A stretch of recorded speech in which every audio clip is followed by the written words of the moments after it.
시청자 여러분 안녕하십니까? 김세화입니다. 지난 2017년 11월 포항에서 규모 5.4의 지진이 발생했는데요. 이 지진의 원인이 인근 지열발전소라는 정부 조사 결과가 발표됐습니다. 무엇이 문제였는지 알아보겠습니다. 그리고 최근 경기가 하강 국면에 접어든 것이 아닌가 하는 경제 전문가들의 분석이 많이 나오고 있는 가운데 대구 경북 지역 자동차 산업의 침체가 우려되고 있습니다. 오늘 시사톡톡은 포항 지진의 원인과 지역 자동차 부품 산업의 실태를 집중 조명하도록 하겠습니다. 먼저 포항 지진에 대해서 알아보도록 하겠습니다. 이 자리에 유인창 경북대 지구시스템과학부 교수 나오셨습니다. 어서 오십시오. 안녕하세요. 유인창입니다. 네, 오늘 시간 내주셔서 감사드리겠습니다. 네, 고맙습니다. 좋은 말씀 부탁드리겠습니다. 자, 먼저 교수님 정부 조사 연구단의 발표 내용을 갖고서 토론을 해야 되겠는데요. 네. 저희 도성진 기자가 정부 발표 내용을 정리를 했습니다. 네. 그 정리 내용을 들으시고 얘기를 계속 나누도록 하겠습니다. 네. 보시죠. 2017년 11월 포항에서 규모 5.4의 지진이 발생했습니다. 포항 지진은 2016년 9월 경주에서 발생한 규모 5.8 지진에 이어 국내에서 발생한 역대 두 번째 크기로 기록됐습니다. 그동안 포항 지진의 원인을 두고 인근 지열발전소로 인해 지진이 발생했다는 주장과 자연 발생이라는 주장이 대립했습니다. 정부는 포항 지진과 지열발전 간 상관관계를 조사하기 위해서 국내외 연구자들이 포함된 포항 지진 정보조사 연구단을 구성하고 지난해 3월부터 1년 동안 정밀 조사를 진행했습니다. 정보조사 연구단은 지열 발전을 위해 주입한 고압의 물이 이전에 알려지지 않은 단층대를 활성화해 포항 지진이 촉발됐다고 밝혔습니다. 진앙 근처에서 건설 중이던 지열 발전소가 포항 지진을 일으켰다는 것입니다. 결과적으로 그 영향이 본진의 진원 위치에 도달되고 누적되어 포항 지진이 촉발되었다. 지열 발전은 지하 4km 이상 깊이의 구멍을 뚫어 고압의 물을 주입해 지열로 데운 다음 여기서 나온 수증기로 발전기 터빈을 돌려 전기를 생산하는 방식을 말합니다. 그런데 물을 넣기 위해 지하에 깊숙하게 찔러 넣은 구멍인 주입정이 지진을 일으키는 힘의 근원인 단층대를 건드리면서 힘의 균형이 깨졌다는 것입니다. And the fault was there, but it was not mapped. It was not known to researchers. 지열 발전소가 단층을 자극해 규모 5가 넘는 큰 지진을 발생한 사례는 세계적으로도 유례가 없습니다. 지열 발전소가 없었다면 2017년 포항 지진은 발생하지 않았을 것이라는 게 정보조사단의 최종 결론입니다. 시사톡톡 도성진입니다. 네, 교수님. 예. 이 포항 지진 얘기하기 전에 포항 지진이 갖고 있는 어떤 특징 같은 것이 있을 것 같은데요. 네. 그 부분을 먼저 설명을 해주시죠. 먼저 우리나라에서 그동안 발생한 지진들을 분석을 해보는 게 먼저 순서인 것 같습니다. 네. 지진이 발생을 하는 지점을 갖다 저희는 진원이라고 얘기합니다. 네. 진원의 이제 심도가 우리나라에서 발생하고 있는 지진들을 보면 대개 10km보다 더 깊은 곳에서 발생을 하는 경향이 있어요. 네. 그런데 반해서 이번에 2017년 11월 15일 날 발생한 포항 지진은 진원의 심도가 4에서 5km예요. 네. 상당히 얕죠. 네. 그렇기 때문에 그 전에 2016년 9월 12일 날 발생한 규모 5.8의 경주 지진에 비해서 심도가 낮기 때문에 그 규모가 작아도 네. 재산상의 피해가 굉장히 컸죠. 네, 그런 것이 특징이라고 말씀드릴 수가 있겠습니다. 네, 알겠습니다. 정부조사단이 이제 발표를 했습니다. 지열 발전을 위해서 주입한 고압의 물이 이제 이전에 알려지지 않은 단층대를 활성화해서 포항 지진이 촉발됐다. 이것이 결론인데요. 교수님 보시기에 전문가 입장에서 이 정부조사단의 조사 결과 어떻게 평가를 하십니까? 3월 20일 날 이제 정부조사단의 발표가 있었고요. 네. 곧 이어서 요약 보고서가 공개됐습니다. 네. 규모가 한 250페이지 정도 되는 네. 요약 보고서인데요. 본 보고서는 이제 4월 말에 이제 다시 공개가 된다고 합니다. 네. 요약 보고서를 보면은 조사단의 구성 인원 그다음에 조사 내용 네. 상당히 그 신뢰도가 높은 것으로 평가를 하고 있습니다. 네. 알겠습니다. 교수님께서는 조사 결과에 대해서 신뢰하신다라고 네, 보시는 거죠. 그런데 방금 제가 이제 그 조사 내용을 알려드렸는데요. 거기 보면은 이제 알려지지 않은 단층대를 이 주입정을 통해서 들어간 물이 이제 건드렸다 이런 내용이 나옵니다. 저희 같은 일반인들이 보기에 아니 그렇다면은 알려지지 않은 단층대가 그 심도 깊이 있는 단층대가 뭐 여러 곳에 상존하고 있는 것이 아닌가. 그렇다면은 항상 지진의 위험성이 있는데 우리가 모르는 것이 아닌가. 이런 뭐 불안이라고 할까요? 이런 생각을 갖게 되거든요. 네. 그런 알려지지 않은 이런 단층대가 많습니까? 조사가 돼 있나요? 지진이 발생하는 곳을 보면 다 단층이 존재를 하고 있습니다. 그래서 네. 지진은 그 단층대를 따라서 이제 발생하는 게 기본적인 원리거든요. 네. 그런데 단층이 지표에 노출되어 있는 경우에는 육안으로 확인이 가능합니다. 네. 그래서 근데 우리가 지표 조사를 통해서 여기 단층이 있구나. 그러면은 이제 여기에 지진이 날 가능성이 있다. 이렇게 이제 얘기를 할 수가 있는데 네. 실질적으로 지진은 지표에서 일어나는 게 아니라 지하 깊은 곳에서 일어납니다. 네. 우리나라 같은 경우는 10km, 네. 포항 지진 같은 경우는 4km, 5km 지하 네. 깊은 곳에서 일어나는데 지하에 있는 심부 단층을 발견하기는 사실 굉장히 어렵습니다. 네. 그래서 특히 거기에 대해서 특별히 조사를 해야 되는 경우가 많거든요. 네. 이번 조사단의 결과 말고 저희 경북대에 있는 지진연구센터의 자체적인 연구 결과는 네. 포항 지진이 발생한 지점에 네. 4km, 5km 지점에 포항 지진이 일으킨 단층 말고도 네. 한 10개의 단층이 현재 존재하고 있는 게 나타나고 있습니다. 그다음에 더불어 말씀드리고 싶은 것은 지열 발전을 그쳤는데도 불구하고 그런 지하 심부에 있는 단층대를 따라서 지금도 미소 지진이 계속 발생하고 있거든요. 네. 이러한 것은 포항 지진이 아직도 지진으로부터 위험이 상존한 지역이라고 말씀드릴 수가 있겠습니다. 네. 이 알려지지 않은 단층이 있다는 것은 미국과 같은 뭐 돈도 많고 과학이 발달된 나라에서도 같은 뭐 현상으로 있습니까? 지하 심부 단층을 조사를 하기 위해서는 뭐 여러 가지 장비도 필요하고 여러 가지 돈이 많이 들어갑니다. 그래서 모든 지역에 대해서 심부 단층을 조사할 수는 없고요. 네. 그러니까 필요한 지역, 예를 들어서 지열 발전을 하는 지역이라든가 또는 뭐 원전을 건설하는 지역이라든가 특수 목적이 있는 지역에 대해서는 정밀한 지질 조사를 하게 되겠죠. 그 지하 구조에 대해서. 네.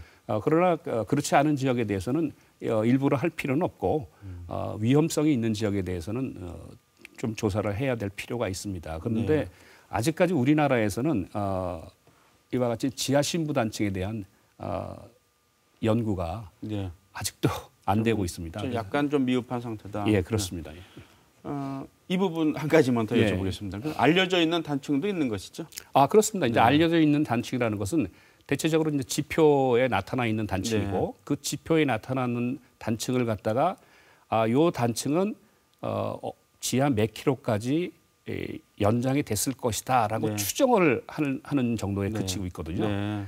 그래서 이제 여러 가지 과학적인 방법을 통해서 그럼 과연 몇 킬로에 이러한 단층들이 있느냐 그걸 확인하는 게 이제 지하 심부 단층에 대한 정밀 조사가 되겠습니다. 네.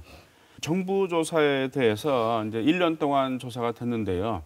전문가들 사이에서는 일부가 1년이라는 조사 기간은 짧다라고 이제 주장하시는 분도 있었습니다. 그렇습니까? 정부 조사단의 조사 기간이 짧음에도 불구하고 결론을 아주 도출해내느라 고생이 많았던 것 같습니다. 그리고 기간이 길어진다고 더 좋은 연구 결과가 나오는 건 아니거든요. 정부의 입장이 있기 때문에 이제 조사 기간을 1년으로 이제 한정을 했던 것 같고요. 그러나 지금 조사단의 연구 결과가 발표가 됐고, 그다음에 그 연구 결과를 갖고서 이제 본격적인 연구가 지금부터 시작된다고 이제 보시면 됩니다. 왜 그러냐면은 그동안 일반 연구자들에 대해서는 포항 지진에 대한 자료가 전혀 공개가 안 돼 있었습니다. 그래서 이제 4월 말에 본 보고서가 나오고 일반 연구자들한테 그런 자료들이 공개가 되면은 네. 이제 본격적인 연구가 시작될 수가 있고요. 이런 것은 또 다른 의미가 있는 게 그동안은 한정된 사람들에 의해서 이제 포항 지진을 들여다봤는데 네. 이제부터는 일반적인 연구자들도 여러 가지 다각도에서 네. 포항 지진에 대한 연구할 수 있는 기회가 되거든요. 네. 그래서 다각도로 이제 조망을 해볼 수 있다는 점에서 본격적인 연구가 지금부터 시작된다고 볼 수가 있겠습니다. 자연적으로 일어난 지진이 아니라는 게 핵심 아닙니까? 그렇다면은 자연 지진은 무엇이고 이 조사 발표단은 이제 뭐 촉발 지진이라는 단어도 썼고요. 또 유발 지진이라는 말이 있는데요. 어떻게 다른 것입니까? 그 조사단의 결과 발표가 있는 이후에도 네. 학계에서는 상반된 의견이 지금 상존해 있습니다. 하나는 네. 포항 지진은 자연 지진이다. 네. 또 하나는 포항 지진은 유발 지진에 의해서 촉발된 촉발 지진이다라고 네. 이제 두 가지 의견이 네. 이제 나누어져 있는데 네. 앞으로 이제 연구 결과를 통해서 이러한 것도 이제 심도 있게 좀 토론을 해서 네. 좋은 결론을 도출해 내리라고 봅니다. 네. 근데 우선 일반 시청자분들을 위해서 좀 설명을 드리면은 네. 지진이 자연 지진이죠. 네. 지진이 일어나는 경우에는 우리 인간이 살고 있는 이 땅이죠, 땅. 네. 땅이 지구의 제일 겉껍질은 땅이라고 얘기를 하는데 네. 그 지각에는 여러 가지 틈이 있습니다. 이 네. 틈이 바로 단층이죠. 네. 그런데 그런 단층이 있기도 하고 그다음에 또 하나는 그 자연적인 응력이 네. 이 땅에 항상 존재를 하고 있어요. 네. 그래서 그런 자연적인 응력들이 그 틈을 따라서 단층을 따라서 집중하게 되는데 이런 그 단층을 따라서 집중되어 있는 힘이 네. 어느 순간에 한계점을 벗어날 경우 그럴 경우에는 네. 이 단층이 어긋나게 되고 거기서 네. 이제 그동안 쌓여있던 에너지가 방출이 되면서 땅이 흔들리는데 그것을 지진이라 하고 그렇게 해서 발생한 지진을 저희는 자연 지진이라고 얘기를 할 수가 있겠죠. 네, 교수님, 그러니까 응력이라고 하는 것은 두 개의 단층이 서로 미는 힘이라고 이해하면 되겠습니까? 그렇습니다. 여기서 힘의 균형이 어긋날 때 네.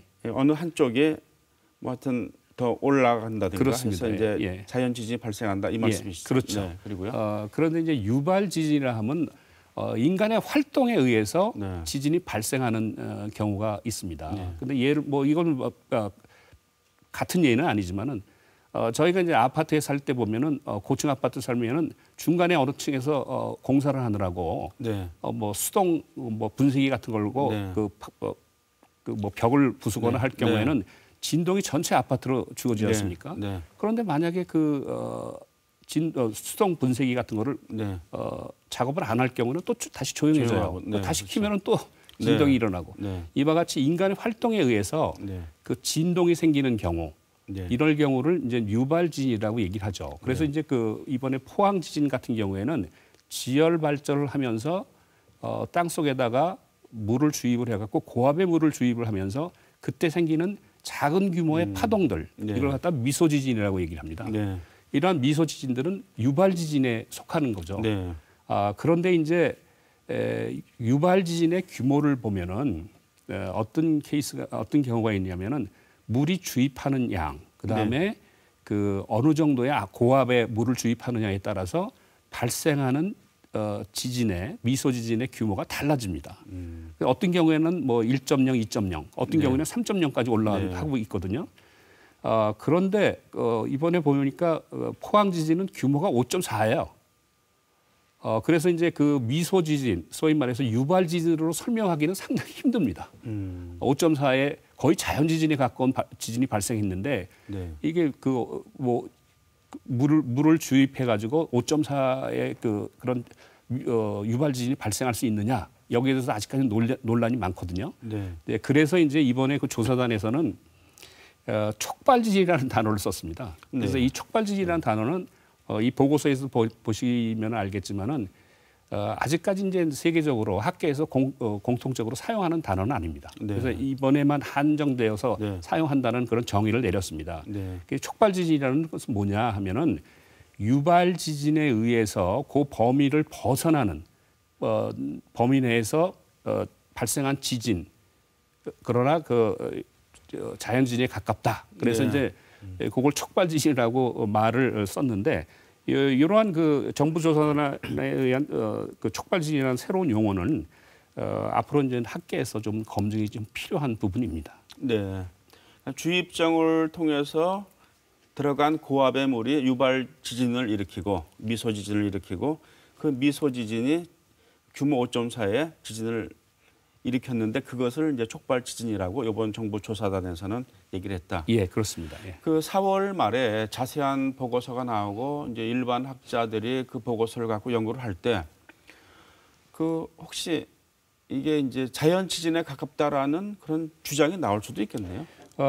그거는 잘 모르겠습니다만 네. 그런 다툼의 여지가 있을 겁니다. 아마. 네. 그래서 이게 과연 촉발 지진은 이긴 한데 자연 지진에 가까운 촉발 지진이냐 아니면은 유발 지진에 가까운 촉발 지진이냐 거기에 따라서도 이제 뭐 여러 가지 다툼의 여지가 있을 겁니다. 아마. 네, 사실은 어떻게 결론이 나느냐에 따라서 이제 보상 문제도 연계돼 갖고요. 그것은 매우 뭐 중요한 문제일 것도 같네요. 예, 그렇습니다. 네. 그런데 이제 이 물을 주입정을 통해서 이제 주입해서 미소 지진을 유발시켰다. 그렇다면은 이런 의문이 있었거든요. 물을 주입하자마자 왜 지진이 생기지 않았느냐에 대한 이제 답이 된 거라고 볼 수 있겠습니다. 그런 의문이 있었거든요. 예. 물이 들어가서 지진이 일어났다면 왜 바로 일어나지 않는가? 이건 이제 전문가들 사이에서 제기된 의문은 아닙니다만, 예. 네 그렇게 이해하면 되겠습니까? 예, 예. 알겠습니다. 일반적으로 네. 이제 그 말씀을 드리면은 물을 주입을 하고서 네. 거기에 이제 어느 정도 시간이 우리나라 그 포항 같은 경우에는 약 한 달 정도가 걸리는 것 같아요. 근데 그건 네. 지역에 따라서 다 다를 겁니다만. 네. 내가 집어넣고서 이제 파쇄를 하다 보니까 그 사이에서 이제 응력이 그 압력이 이제 증가가 돼갖고 어느 한계를 통과가 되면은 네. 그때 이제 미소 지진이 발생하거든요. 근데 그때 걸리는 시간이 포항 지진 같은 포항 지역 같은 경우에는 약 한 달 정도가 걸리는 것 같습니다. 네. 돌려서 다시 질문을 드리겠는데요. 그렇다면은 이 포항 흥해읍 근처에 지열 발전소가 없었다면은 지진이 발생하지 않았다라고 이렇게 말할 수 있습니까? 이게 상당히 참 네. 까다로운 질문하셨는데 네. 정부 조사단의 보고서를 먼저 좀 인용을 해야 될 필요가 있습니다. 네. 정부 조사단의 보고서를 보면은 포항 지진을 일으킨 단층인 임계 응력 상태에 있거나 이에 아주 근접한 상태에 있었음을 시사한다라는 말이 나옵니다. 네. 이거는 아까 말씀드린 것처럼 한계치에 거의 접근을 했거나 한계점에 도달해 있었다는 네. 얘기죠. 그러니까 임계 응력이라는 것은 그 응력이 더 이상 견딜 수 없을 정도의 그런 지점에 그렇습니다. 와 예, 있었다 예, 이런 예. 말씀이시죠? 그렇습니다. 네. 그런데 때 맞춰서 거기에 지열 발전을 하고 있었다는 얘기예요. 그런데 이제 다른 예를 들면 지열 발전이 없었다 하면은 그러면은 포항 지진이 발생하지 않았느냐 이렇게 말하기도 사실 힘들어요. 정부 조사단의 보고서에 의하면은 네. 한 임계의 점에 와 있기 때문에 네. 지열 발전이 없다 하더라도 지진은 가능성은 발생할 있는데. 수 있었다라고 이제 네. 이 조사단도 얘기를 하고 있거든요. 네. 아, 그런데 지열 발전소가 이제 촉발시켰다. 그렇죠. 그래서 그런 이제 얘기죠. 네. 이 조사단도 자연 지진이라고 말할 수도 없고 네. 그렇다고 유발 지진이라고 말하기에는 규모가 너무 크고 그래서 이제 그 가운데에 있는 촉발 지진이라는 말을 이제 새로 이제 이번에 쓰게 된 것 같습니다. 그렇군요. 네. 자 그렇다면은 이런 의문이 이제 생기는 것이죠. 지열 발전소를 건설할 때 열을 필요로 하지 않습니까? 그렇다면은 이제 물론 열이 많은 곳은 응력이 그만큼 센 곳일 것 같은데 그렇다면은 이제 지진의 위험성이 있는 것이고 그렇다면은 사전에 충분히 조사해야 되는데 왜 조사하지 않았는가? 조사하지 않아도 됩니까? 어떻게 되는 겁니까? 그런 건 아니고요. 이제 네. 그 포항의 지열 발전을 지열 발전에 대해서 포항을 선택을 하게 된 이유는 그 지역이 다른 지역에 비해서 지열이 높습니다. 네. 그렇기 때문에 이제 지열 발전을 그쪽에다가 이제 테스트 베드로서 이제 했던 네. 거죠. 네. 그런데 그걸 하기 위해서는 지하 심부 아까도 말씀드린 것처럼 어떤 특수 목적에 의해서는 그 지하에 있는 심부 구조를 다 정확하게 파악을 해야 되는데 네. 그거를 하지 못했던 것 같아요. 네. 그래서 지하 심부에 어떤 단층이 있고 뭐 그 단층이 뭐 활성화될 수도 있고 안 될 수도 있고 이런 거에 대해서 정확하게 조사를 해야 되는데 거기에 대해서는 조사를 안 했던 것 미흡했다. 같습니다. 네. 예. 그래서 일반적으로 보면은 지하에 대한 정밀 조사가 어디든지 다 의무화가 돼 있습니다. 네. 그런데 이제 그거를 잘 하지 않고 그다음에 네. 형식적으로만 하고 그다음에 그러니까 소위 말씀드리고 싶은 거는 관리 감독이 잘 안 네. 되고 있었다는 얘기죠. 네. 그래서 이제는 앞으로 이제 모든 특수 목적을 위한 공사를 할 경우에는 그 지역에 대한 그 지하 심부 지질 구조를 정확하게 파악한 다음에 네. 그 다음에 이제 사업을 수행을 해야 될 필요가 네. 있습니다. 네.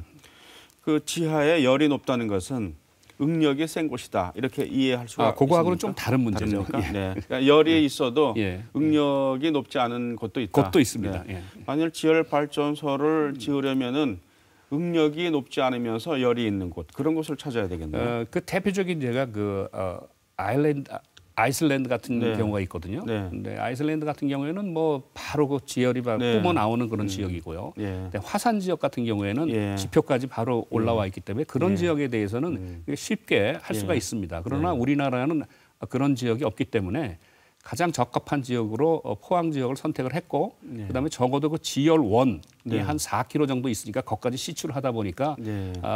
시출을 하다 보니까 이제 이런 사고가 났던 네. 걸로 생각합니다. 예. 물을 고압으로 이제 주입해서 미소 지진을 이제 일으켰습니다.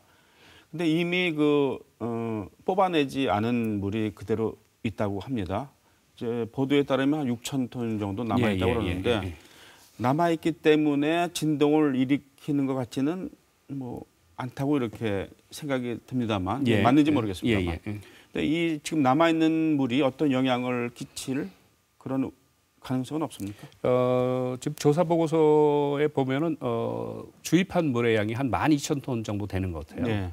그다음에 이제 뽑은 물이 한 6,000톤 되고 남아 있는 물이 한 6,000톤 정도 되는데 그것 때문에 문제가 발생할 수 있습니다. 그래서 지금 뭐 그걸 뽑아내느냐 뭐 이런 또 논란이 있는데 지하에 있는 그 유체 어떤 거동을 보이는지 좀 장기적인 관측이 필요합니다.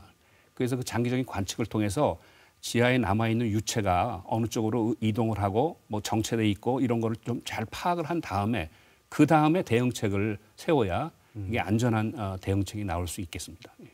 유체라고 표현을 하셨는데요. 이제 물의 성분은 아닌 모양이죠. 아니 물이죠. 그러니까. 물인데 혹시 뭐 지하의 여러 가지 성분과 이렇게 합쳐져서 유체라고 표현하시던가요? 그러니까 이제 그 우리가 보통 생각하는 그런 물하고는 좀 다르죠. 네. 그러니까 그쪽에는 벌써 이제 물이 데워져 가지고 있기 네. 때문에 심열수가 되는 거죠. 그래서 그거는 이제 조금 그 우리가 생각하는 지표수하고는 좀 다를 겁니다. 알겠습니다. 자, 이 지열 발전 문제요. 종합적으로 이 지열 발전에서 지금까지 드러난 가장 큰 문제는 무엇이라고 보십니까? 지열 발전에 대해서 드러난 문제는 앞서서 말씀드린 것처럼 지하 심부 구조를 정확하게 이해하지 못한 그런 점이 첫 번째를 들 수 있겠고요. 네. 더불어서 이제 말씀드리고 싶은 것은 그 지열 발전이 일반적으로 말씀드리면 신재생 에너지입니다. 네. 그래서 신재생 에너지를 우리가 이제 보면은 뭐 풍력도 있고 태양열, 태양광 네. 뭐 이런 여러 가지가 있지 않습니까? 그런데 우리나라 그 에너지 정책의 기조를 보면은 그 동안에는 그 원자력 발전이 그 한 30%를 이루고 있었어요. 네. 그런데 전 세계 평균을 보면은 한 10%입니다. 그래서 지금 정부도 그렇지만 그 전 정부도 사실은 이 원전에 대해서 좀 그 줄이자. 네. 그 다음에 신재생 에너지를 늘리자. 네. 이런 논리였었어요. 네. 그런데 그동안 30년 동안 신재생 에너지는 지금까지 한 1% 내지 2% 정도밖에 안 됐습니다. 네. 전 세계 평균을 보면 지금 20%거든요. 상당히 차이가 있죠. 네. 그래서 신재생 에너지를 좀 늘려야 될 필요가 있는데 네. 이 신재생 에너지도 만만치가 않습니다. 네. 그 태양열, 태양광은 화재의 위험이 또 많아요. 네. 그다음에 또 이제 풍력은 또 소음의 문제가 많습니다. 네. 그다음에 지열 발전 이건 또 이런 그 지진의 문제도 있거든요. 네. 그래서 완벽한 신재생 에너지는 없습니다. 네. 이게 각각의 문제가 있거든요. 그래서 이러한 그 각각의 문제를 잘 문제가 있다 그래서 그걸 폐쇄를 시키지 말고 잘 그 개발을 해서 좋게 해서 잘 쓸 수 있게끔 기술 개발을 하는 게 더 좋습니다. 그래서 네. 이제 이러한 그 신재생 에너지를 하기 위해서는 첫 번째는 원천 기술을 개발을 해야 됩니다. 네. 원천 기술을 개발을 해야 되고 그 두 번째로는 원천 기술이라 하더라도 외국에서 만들어진 원천 기술을 그냥 들어오면은 굉장히 위험하거든요. 그 우리나라 실정에 맞는 네. 그렇게 좀 개발을 해야 될 필요가 있습니다. 네. 그 다음에 이제 상용화를 해야 그게 이제 맞는 순서인데 지열 발전 같은 경우에는 그러지가 못했던 게 좀 문제고 네. 그 원천 기술을 확보를 한 상태에 그 다음에 이제 우리나라 실정에 맞는 그런 지열 발전을 기술을 개발한 다음에 그 다음에 상용화를 해야 되는데 이런 단계적인 작업이 잘 이루어지지 않았기 때문에 이번에 문제가 발생했던 것 같습니다. 네. 신재생 에너지 차원에서 사업을 하는데 에너지 정책 자체를 좀 종합적인 시각에서 바라봐야 될 거라는 그런 그렇습니다. 말씀입니다. 네. 자, 교수님, 이제 경주에서 지난 2016년에 규모 5.8의 지진이 발생했고 포항에서는 이제 그 1년 뒤에 규모 5.4의 지진이 발생했고 여러 가지 위험성이 있는 단층이 있다는 것은 이제 모두에게 알려졌고요. 그리고 그 영향은 뭐 대구 지역, 뭐 부산까지도 영향이 있었고 그래서 하여튼 지진 위험 지역이라고들 인식을 하고 있습니다. 자, 이 상황에서 어떻게 인지하고 대책을 세워야 하겠습니까? 우리나라 먼저 지금 포항과 경주 지역, 네. 그다음 울산 지역 같은 경우에도 뭐 울산 앞바다, 네. 포항 앞바다를 다 포함하는 지역이죠. 우리나라로 보면 동남권이죠. 네. 동남부 지역에 현재 지진이 발생을 많이 하고 있습니다. 네. 근데 역사 지진을 보면은요, 이 지역에 또 역시 그 역사 네. 지진이 또 많이 발생을 해요. 네. 했었어요. 네.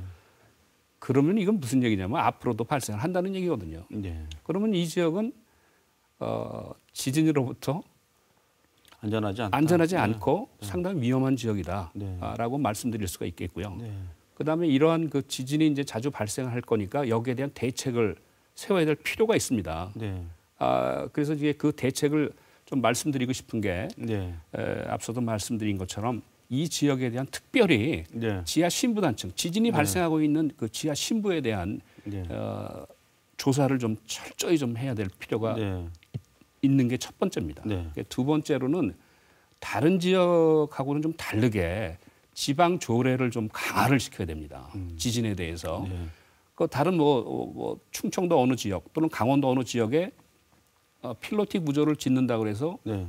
여기도 그냥 우리도 필로틱 구조 지으면 돼 이렇게 생각하면 안 됩니다. 네. 이 지역은 그런 구조물은 들어올 수 없게끔 네. 지방 조례로 금지를 시키고 집안에 대한 정밀 조사, 그다음에 지진 취약 구조 건물들 보강 이런 것들을 지방 조례로 이제 에 대한 그 대비책을 네. 마련해야 된다고 생각합니다. 네. 지난 2016년에 경주에서 지진이 발생했을 때부터 대책을 얘기를 했거든요. 그 이후에 교수님 보시기에 이 대책이 잘 실현되고 있다고 보십니까?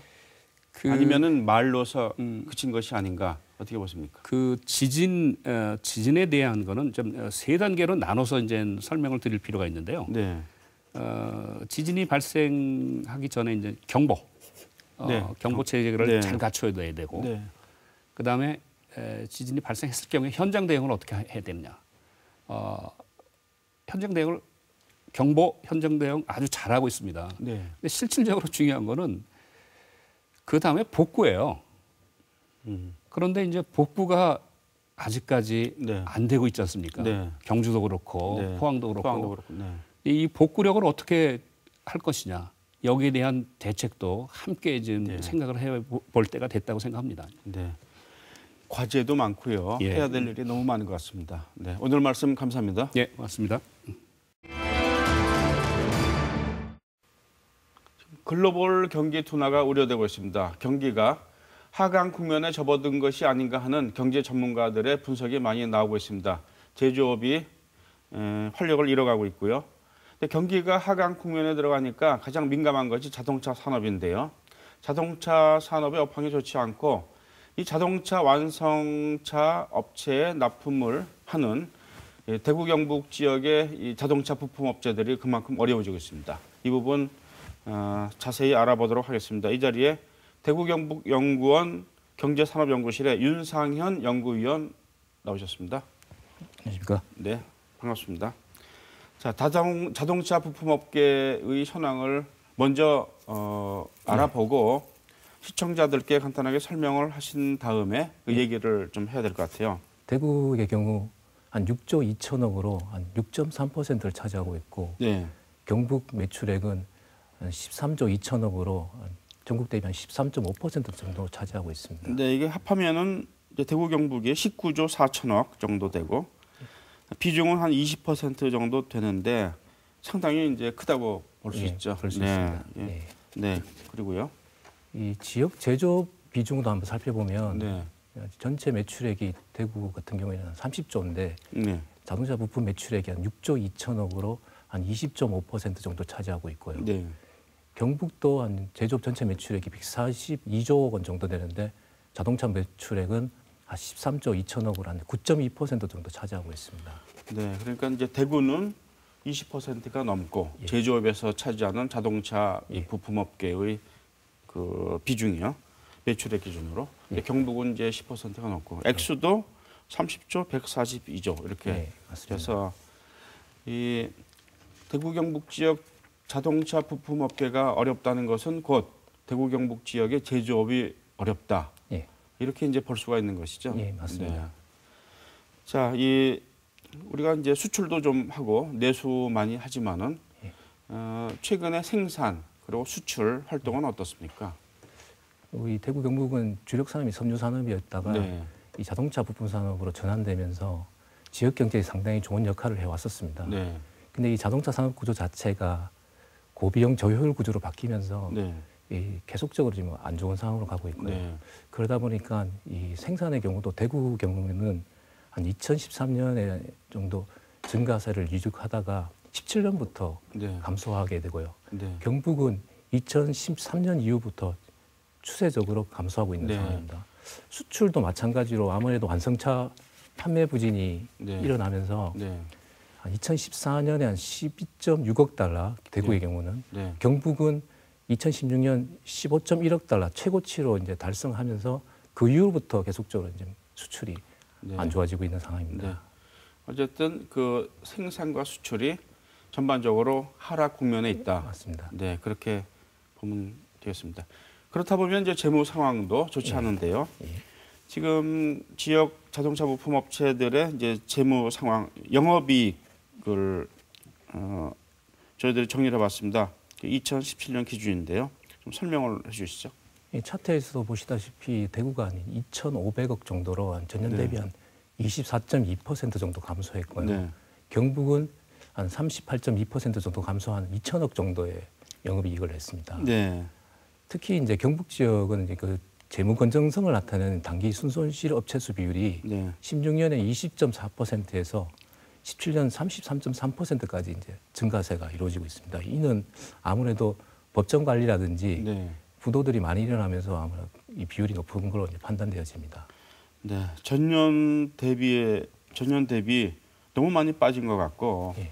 그리고 이제 단기 순손실 업체 수도 너무 많이 증가한 것 같아요. 그 비율이. 예. 그만큼 어렵다는 얘기인데요. 자, 왜 어려운지 하나하나 따져보도록 하겠습니다. 자, 저희들이 이 이제 지역의 자동차 부품 업체가 어려우니까 최근에 금감위원장이 이제 대구에 와서 자동차 부품 업계에 대한 이제 지원책을 내놨습니다. 이 한태영 기자의 리포트를 보시고 얘기를 계속 나누도록 하겠습니다. 예, 알겠습니다. 보시죠. 자동차 핸들 관련 부품을 생산해 한 해 매출 1,500억 원을 기록하는 이 업체는 요즘 상황이 좋지 않습니다. 국내 완성차 업체의 부진이 가장 큰 이유입니다. 주 52시간 근로제가 시행되고 최저임금이 올라 비용 부담도 커졌습니다. 협력업체에 자금 지원까지 하다 보니 해외에서 받은 주문도 제때 납품하지 못할 때가 있습니다. 저희 협력업체 지금 자금 지원이 그 금융기관에서 아예 되고 있지 않습니다. 그래서 저희들이 이제 대신 대출해서 그 협력사에 지금 대리 대출을 해주고 있거든요. 자동차 부품업계에 위기가 닥치면서 금융기관은 돈줄을 쥐고 있습니다. 자동차 부품업계를 고위험 업종으로 분류해 갚는 시기를 미뤄주지 않고 새 대출도 쉽게 내주지 않고 있습니다. 최종구 금융위원장은 이런 문제를 듣기 위해 지역을 방문했습니다. 수주 현황이나 투자 규모 또 고용 등 이런 것들을 종합적으로 고려하셔서 선금융 지원이 좀 될 수 있는 방안을 마련해 주셨으면 하는 바람입니다. 정부는 오는 29일부터 1조 원 규모의 회사채 발행 지원 프로그램을 가동합니다. 유통하기 어려운 개별 중소기업의 회사채를 원활하게 발행해 시장에서 자금 조달을 할 수 있도록 돕습니다. 중소기업은 최대 150억 원, 중견기업은 250억 원까지 대출 지원을 받을 수 있습니다. 자동차 부품업체가 어려운 상황을 극복하는 데 금융이 함께 하겠습니다. 어려울 때 함께하고 성장을 향한 좁고 힘든 길을 동행하는 혁신금융이 되도록 노력하겠습니다. 지역 자동차 부품업계의 위기가 지역 산업 전반에 영향을 주고 있습니다. 정부가 이런 상황을 좀 더 일찍 파악하고 지원에 나서야 했다는 목소리가 지역 업계로부터 나오고 있습니다. MBC 뉴스 한태현입니다. 네, 방금 리포트에 보시면 자금 지원에 이제 중점을 두고 있습니다. 예. 필요한 해결책이긴 할 것 같은데 예. 이게 좀 미흡하지 않은가? 과연 자금 지원만으로 되겠는가 이런 생각이 드는데 어떠세요? 예, 아무래도 단기적인 처방전은 충분히 네. 될 거라고 보입니다. 네. 특히 이번 정책금융 지원도 또 중견기업까지도 좀 포커싱이 맞춰져 있어서 네. 아무래도 좀 숨통이 좀 트이지 않겠나 하는 생각이 들지만 아무래도 좀 장기적인 관점에서 때는 네. 좀 다각적으로 좀 네. 지원책이 또 일어나야 되지 않겠나 하는 생각이 네. 듭니다. 근본적인 해결책은 아닌 것 같아요. 네. 네. 당장 수혈을 한다, 뭐 네, 이렇게 맞습니다. 볼 수는 있겠지만요. 네. 자, 이렇게 대구 경북 지역 자동차 부품업계의 어려움 원인을 하나하나 따져봐야 되겠는데 가장 큰 원인은 무엇이라고 보십니까? 아무래도 이제 이 차트를 보시다시피 네, 또 제가 준비를 예. 했습니다. 네, 현대기아차 영업이익률을 보시면 또 네. 많은 설명하기가 쉬울 것 같습니다. 네. 2011년도엔 9.4%의 영업이익률을 나타내다가 보시다시피 18년에 보니까 0.4%의 정도의 영업이익률을 네. 나타내고 있습니다. 거의 뭐 돈을 못 번다는 얘기 아니겠습니까? 이게 아무래도 주요 시장인 미국, 중국의 판매 부진이 큰 영향인 것 같습니다. 내수는 네. 어느 정도 괜찮습니다. 네.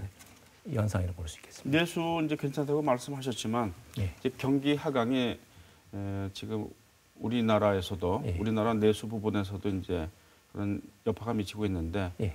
과연 낙관적으로는 볼 수가 없지 않을까 그런 생각도 듭니다. 맞습니다. 일부 신차 효과라 볼 수는 있을 것 같습니다. 네, 네. SUV에 대한 선호도가 높다 보니까 네. 일시적인 좀 기저 효과도 좀 발생된 걸로 보입니다. 저희들이 이런 지적을 이제 많이 하는 걸 들었습니다. 그 국내 완성차 업체에 대한 의존도가 너무 높은 거 아니냐. 네, 그 부분은 어떻게 보십니까?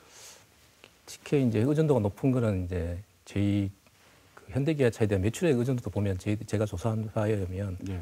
한 대구는 한 87.6% 정도로 한 2조 정도의 규모고요. 거의 다네요. 예. 현대기아차 쪽으로. 맞습니다. 그리고 매출액 의존도라고 보시면 되겠습니다. 네. 경북은 한 92.7%로 네. 좀 매우 높은 수준입니다. 네. 근데 이제 이렇게 긍정적인 요인도 조금 있는 게 이제 아무래도 네. 신뢰성 확보가 있기 때문에 어느 정도 물주량이 조금 많이 올 수 있는 신뢰성이 있지만 네. 아무래도 이제 미래를 보는 어떤 장기적인 투자 목이라든지 네. 또는 그 완성차 판매 부진이 일어날 경우에 네. 이와 같은 좀 안 좋은 상황으로 이어질 수 있는 네, 그렇군요. 위기도 좀 있다고 볼 수 네, 있겠습니다. 납품은 안정적으로 할 수 있지만 예, 그런 현대기아차가 위기를 겪으면은 예, 맞습니다. 뭐 같이 이제 어려워지니까요. 예, 맞습니다. 네, 그런 구조가 어렵고 또 이제 좀 글로벌 경기를 보더라도 네. 이제 중국과 미국의 어떤 변동성에 영향을 받는 부분도 있지 않겠습니까? 예, 맞습니다. 아무래도 세계 자동차 시장의 수요에 뭐 유럽도 있습니다만 네. 미국, 중국이 가장 큰 시장이 있다 보니까 네. 2017년에 자동차 수요를 보니까 한 3.3% 정도 증가한 9,600만 대 정도가 판매가 이루어졌다고 합니다. 네. 그것도 이제 신흥 시장과 선진 시장으로 나눠지고요. 거의 한 50대 50으로 나눠질 네. 수 있고요. 작년 같은 경우에는 자동차 판매량이 한 9,400만 대 정도 판매가 이루어져 가지고 네. 전년 대비 한 0.4에서 0.5% 감소하였다고 지금 리포트들이 많이 발표가 네. 이루어지고 있습니다. 네. 미국으로 가보면 결국 미국은 이제 금리 상승에 따라서 이제 자동차 금융이 위축이 되고 있고요. 네. 그리고 무역 갈등이 아시다시피 그 미중 무역 갈등이 심화됨에 따라서 약간 성장세가 정체되고 있는 상황입니다. 하지만 이 중국이 조금 안 좋은 상황인데요. 네. 3년간 계속 연속이 이제 판매량이 부진이 이어지고 있어가지고 아무래도 지금 세계적인 자동차 수요 자체도 조금 성장이 완만하다가 좀 네. 하락세로 좀 가고 있지 않나 하는 생각이 듭니다. 글로벌 경기 하강 국면이라는 것은 이제 결국에는 미국과 중국이 예. 좋지 않을 수 있다. 예. 뭐 이런 의미 아니겠습니까? 맞습니다. 그러면 뭐 우리나라 이제 자동차 수출을 하는 것도 그만큼 맞습니다. 영향을 받게 된다는 얘기인데요. 예. 그리고 이런 부분도 있습니다. 그 해외로 이전하지 않습니까? 완성차 업체들이. 예. 그런 영향도 있겠죠? 맞습니다. 네. 한번 그 다양한 차트를 또 보면서 준비해 봤습니다. 네. 말씀드리겠습니다. 이 현대기아차의 해외 생산 비중 변화도 보다시피 이제 네. 2011년에 36.1%에서 네. 최근에 보시면 48.1%만큼 이게 네. 증가세가 상당히 상승이 이어지고 있습니다. 네. 이 같은 영향이 부정적인 요인과 긍정적 요인도 좀 일 수 있는데요. 네. 긍정적 요인은 아무래도 동반 진출이 가능해서 네. 그 글로벌 부품사에 납품할 수 있는 기회가 주어질 수는 있습니다. 네. 하지만 이제 국내 생산의 고용이라든지 네. 생산이 약화되면서 네. 전반적으로 이 동반 진출에 따른 이제 초기 투자의 비용에 대한 어떤 부담감이라든지 또 현지 진출했을 때 여러 가지 제도적인 이제 그 장벽이 있다 보니까 리스크도 상당히 존재한다고 볼 수가 있겠습니다. 해외로 나갈 경우에 같이 나가서 예. 해외 공장에도 납품을 하면 좋은데 네, 맞습니다. 이제 초기 투자 비용이 많이 드니까 동반 진출을 못하고 예. 그럼 해외에 공장을 건설한 완성차 업체는 해외 현지에서 납품을 조달하니까 예, 그만큼 여기서는 납품량이 줄어든다. 맞습니다. 그런 문제점이 있군요. 예. 네. 그런데 지금 해외로 많이 나가니까 예. 그것도 문제입니다. 전망을 좀 해야 되겠습니다. 자, 상황이 이런데요. 예. 자, 지금 이 상태에서 이 자동차 산업의 이제 내수, 수출 크게 보면 어떻게 전망할 수 있을까요? 이 내수 시장을 한번 전망하는 걸 보면 이제 최근에 이제 자동차 관련 유망 기관들이 발표한 자료에 근거하면 네. 개소세 인하가 지속적으로 이제 올해도 이어지겠지만 그 소멸 효과가 있을 거다. 네. 그리고 이제 내수 경기는 계속적으로 부진이 이루어지고 네. 소비 심리도 악화되고 할부 금리도 상승이 되니까 아무래도 부정적 영향으로 올해 한 내수 시장은 한 전년 대비 한 1% 정도 떨어져서 한 네. 179만 대 정도 예상 네. 판매를 하고 있습니다. 네. 다만 이제 SUV 그러니까 네. 승합차의 어떤 신모델들이 많이 이제 들어서고 네. 그리고 폭스바겐 판매가 다시 이제 재개가 되면서 네. 아마 수입차들이 또 그 판매가 좀 이루어지면서 약간 긍정적인 효과도 좀 있지 않겠나 하는 조심스럽게 좀 판단도 할 수 있을 것 같습니다. 수입차가 판매되면은 긍정적인 요인이 있다고. 내수는 좀 일어날 수 있으니까 아무래도 국산차로 보면 조금 위기 요소일 수 있습니다만 내수에서 봤을 때는 자동차가 판매가 이루어지다 보니까 좀 그런 효과는 있을 거라고 보입니다. 자동차 판매는 늘어나도 그럴 경우에는 이제 대구 경북 지역 자동차 부품 업계로서는 좋지 않은 거네요. 맞습니다. 네, 수입차를 사게 되면 아무래도 우리가 폭스바겐에 납품하는 업체는 뭐 많이 없을 거예요. 많이 없습니다. 네. 아무래도 이제 현대기아, 르노, 네. 삼성 네. 중심으로 하면 국내 자동차 납품이 좀 많은 걸로 보입니다. 네. 수출 부분은 어떻게 전망할 수 수출 있을까요? 부분도 봤을 때 미국이 아마 이제 관세 부과의 가능성이 좀 높아짐에 따라서 네. 이 미국 내 한국산 자동차 부품의 어떤 단가가 되게 높아지면서 수요가 좀 감소될 거라 보입니다. 네.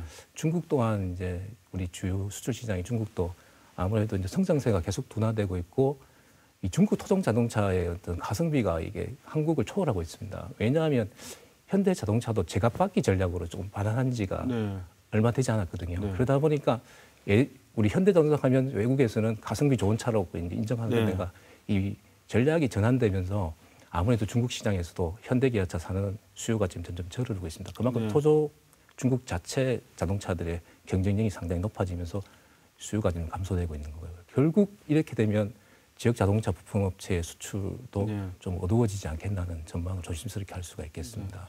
전에는 현대기아차가 싸고 성능이 좋다라는 예. 인식이 있었는데 가성비가 좋다 이런 맞습니다. 인식이 있었는데 지금 뭐 중국 차가 맞습니다. 이제 싸고 뭐 성능은 괜찮다 예. 이런 인식이 커지고 불경기에다가 그나마 자동차를 사더라도 예. 뭐 중국 차가 나쁘지 않다는 것이 중국 사람들의 이제 인식이다. 맞습니다. 네, 그것이 영향을 미칠 것 같고요. 미국 부분에서는 어떻게? 미국에도 수출을 많이 저희 있지 않습니까? 많이 하고 있습니다. 네. 특히 미국은 픽업 트럭이나 이런 큰 트럭이나 범프 네. 트럭 같은 수출이 상당히 커서 그쪽에 작년 같은 경우에 대응이 좀 빨랐으면 네. 그나마 좀 나았을 텐데 대응이 좀 늦었다고 저희들이 듣고 있습니다. 그래서 올해는 아마 그쪽 SUV 시장에 좀 타겟을 해서 다양한 전략 모델들이 통해서 아마 현대기아차를 중심으로 아마 판매가 이루어져 가지고 아마 모니터링 한번 해봐야 되지 않겠나 생각이 듭니다. 네, 그러니까 미국에서 SUV 차량이 이제 좀 더 많이 팔리는 예. 시기에 우리는 예측을 못했다 이런 조금 말씀. 산전적으로 좀 늦게 따라간 전략이 좀 있었다고 보입니다. 예. 네, 그래서 이제 판매량이 이렇게 예. 늘지 않았다. 지금 추세가 이 세단 자동차의 네, 이 판매량이 좀 전 세계적으로 좀 줄어들고 있는 상황이라서 아마 이게 많이 반영이 되는 것 같습니다. 네. 전문가들이 경기가 본격적으로 하강 국면에 들어든다라는 분석을 많이 내놨거든요. 그렇다면 이제 경기가 나쁘다는 것은 결국 이제 자동차가 가장 이제 민감한 부분이고 예. 경기가 나쁘면 차를 사지 않지 않습니까? 맞습니다. 네. 그래서 이제 더욱 우려되는데 그렇다면 이제 어떻게 대응해야 되는가? 완성차 업체도 그렇고 거기에 부품을 납품하는 부품 업체도 그렇고요. 이 개별 소비자가 구매할 수 있는 그 최고가 상품이 자동차라는 걸 아마 사회자님도 말씀하셨듯이 네. 경기가 좋지 않을 경우에는 상당히 이제 급격히 떨어질 수 있는 품목입니다. 네. 그러나 이제 자동차 업체라든지 자동차 부품 업체 입장에 봤을 때는 우리 주요 타겟이 미국과 중국이었습니다. 네. 좀 더 확장을 할 필요가 있다는 네. 생각이 듭니다. 네. 물론 불확실성은 존재하지만 그것이 아마 아프리카, 중동, 아세안 지역이라 볼 수 있겠습니다. 네. 그쪽에서 내연기관 시장도 아직까지 존재하고 있는 부분이고요. 네. 그에 따라서 이제 지역 완성차라든지 부품업체들은 그 진출 전략을 해야 되는데 혼자 할 수는 없기 때문에 네. 일본 자동차 업계가 어떻게 했는지 벤치마킹할 필요가 있습니다. 네. 완성차와 부품업체의 협력적으로 해외 네트워크망을 구축해서 그 전반적인 글로벌 시장을 확대한 전략들이 네. 하나의 이제 이 벤치마킹이 될 수 있겠고 그러한 전략들을 벤치마킹해서 우리나라도 좀 더 어떤 특정 선진국 시장에서 좀 신흥 시장까지 좀 더 또 아니면 아프리카까지 확장할 수 있는 좀 적극적인 투자 정책이 필요하지 않겠나 생각이 듭니다. 네. 사실 이제 자동차 부품업계가 그 하강 국면에 들어 있다는 것은 어제 오늘의 얘기가 이제 아니라고 말씀하셨는데 그래서 대책도 사실은 많이 나왔습니다. 예. 근데 과연 이제 이 대책들이 그동안은 실효성이 있었는가에 대해서 이제 비판할 부분이 많거든요. 예. 근데 그런 모든 대책들이 이제 궁극적으로 근본적인 대책이 되겠는가 하는 비판이 많이 있었습니다. 예. 그 이유는 이제 우리가 뭐 여러 가지 투자를 하고 시장을 넓히려고 해도 결국에는 이 미래차에 대한 준비를 하지 못하는 것이 아닌가. 그리고 지금차도 다른 경쟁국들에 비해서 가격이 높거나 아니면 기술력이 낮거나 예. 그런 비판을 많이 하고 있는데 더더구나 여기에 미래차에 대한 이제 준비가 안 돼 있으니 예. 이 부분 어떻게 할 것인가 이런 뭐 여기서도 토론을 많이 했습니다만 이제 이 부분 전문가시니까요 어떻게 봐야 되겠습니까? 참 어려운 질문입니다. 이 가장 어려운 질문이 이 질문이 싶습니다. 결국 그 사회자분님께서 말씀하셨듯이 미래차의 패러다임은 두 가지로 아마 나눠진 걸 알고 계실 겁니다. 이게 전기 자동차 같은 친환경 자동차와 이 최첨단 IT가 접목되어 있는 자율주행차로 이렇게 전환이 좀 가속화되고 있다고 많은 전망들이 이루어지고 있습니다. 그럼 이게 어느 정도 정착이 된다면 관련된 서비스까지 출연해서 기존 자동차의 수요가 점점 줄어드는 것은 기저강화되는 사실입니다. 네. 아마 지금 앞에서 말씀드렸다시피 수요도 지금 현재 친환경 자동차, 전기 자동차가 수요가 제일 크지만 한 250만 대 정도 팔렸지만 9,500만 대 중에서 250만 대 작게 보이지만 이게 계속적으로 증가됩니다. 네. 온실가스 규제라든지 환경 규제 이런 것 때문에 전기 자동차의 그 시장은 점점 커지게 될 겁니다. 그러면 이렇게 지역 자동차 부품업체는 언제까지 내연기관에만 목매일 수는 없지 않겠습니까? 그래서 정책적으로 많은 지원을 하는데 그것도 좀 한계가 있고요. 그래서 아마 좀 여력이 되는 기업들은 자체적인 연구소를 통해서 개발도 하고 있습니다만 이것도 마찬가지로 일부 기업에 지나치지 않고요. 그렇죠. 우리의 그 모회사인 현대기아도 대형 1차 밴드와 공동 연구그룹 개발토에서 미래차 선제적인 대응을 하고 있어서 우리한테는 좀 그림과 똑같은 존재일 수 있습니다. 그래서 이러한 것들을 어떻게 해야 될까 했을 때 그럼 우리가 가진 게 없으니까 계속해서 뭐 기다릴 수는 없으니까 결국 인력이 가장 중요하다고 생각합니다. 우리는 인력을 통해서 예전에 반도체로 대구 경북에서 반도체 인력을 상당히 양성했듯이 지금 미래차에도 결국 인력입니다. 그게 왜냐하면 핵심 부품이나 자율주행차나 전기자동차는 핵심 부품을 만들 수 있는 사람은 인력이기 때문에 인력에 대한 것을 좀 초점을 둬야 되지 않겠나. 그래서 이제 대구 경북이 상생협력으로 최근에 휴스타 지역 혁신지역 양성 프로젝트 같은 걸 통해서 기업한테 공급할 수 있는 우리 지역의 인재들을 키우는 것도 하나의 초석이 될 수 있을 거라 보이고요. 더불어 이것으로 지자체만의 힘으로는 안 되니까 정부가 뭐 지난 연말에 발표했는 자동차 부품 활력 제고에서 나왔듯이 좀 더 지금의 있던 수직적인 구조를 조금 다양한 기업들과 합종 연행하면서 이게 수평적인 협력 네트워크를 조성할 수 있도록 부처별로 이렇게 지원할 것이 아니라 좀 본부처적으로 좀 지원을 해주면 이런 생태계 조성이 좀 어렵겠지만 가시화되는데 좀 쉽지 않겠나 하는 생각이 좀 듭니다. 네. 중앙 정부든 지방 정부든 지원을 이제 해야 되는데요. 사실 이제 구체적으로 들어가면은 지금 자동차 부품 업계가 미래를 준비할 그런 여유가 있겠는가? 맞습니다. 지금 당장 돈이 안 돌아서 이제 금융권으로부터 자금 지원을 받아야 되는 실정인데 그 어떻게 이제 인력에 투자를 할 수 있으며 또 일부 업체는 이제 연구 기관도 있어요. 극소수 아닙니까? 그런 데서는 이제 인재를 키우고 부품을 개발하거나 아니면은 이제 미래차에 대한 준비를 한다고 하지만은 대다수는 열악하지 않습니까? 그럼 그게 이제 말은 그렇게 할 수가 있는데 맞습니다. 과연 그게 되겠는가?